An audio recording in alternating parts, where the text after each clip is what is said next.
నిన్న మన నెల్లూరు కార్పొరేషన్లో ఒక ప్రెస్ మీట్ పెట్టడం జరిగింది. ఒక ఆయన కామెడీ యాక్టర్, సీరియస్లో మళ్ళీ కామెడీ మాట్లాడతారు. ఆయన ఏం మాట్లాడారంటే, ఒక ఆయన నెల్లూరులో వచ్చి కిక్ చూడాలని చూశాడు అని చెప్పారు.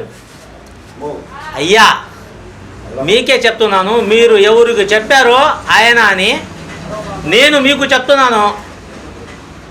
కిక్కు చూపించారా లేదా ఆయన? కిక్కు మీకు అందరికీ చూపించారా లేదా ఆయన?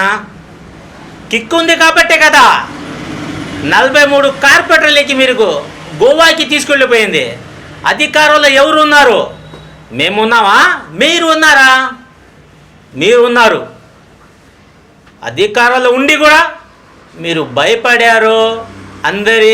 అందరూ జనాలు చూస్తున్నారు, ఎవరు భయపడి ఎవరు గోవాకి తీసుకెళ్ళిపోయారు. అది కూడా 43 కార్పొరేటర్కి మీరు గోవా నుంచి స్ట్రైట్గా కార్పొరేషన్కి తీసుకొచ్చారు. ఒక కిక్తో కదా మీరు తీసుకొచ్చింది. ఆడ అందరి జనాలకి తెలుసు అది.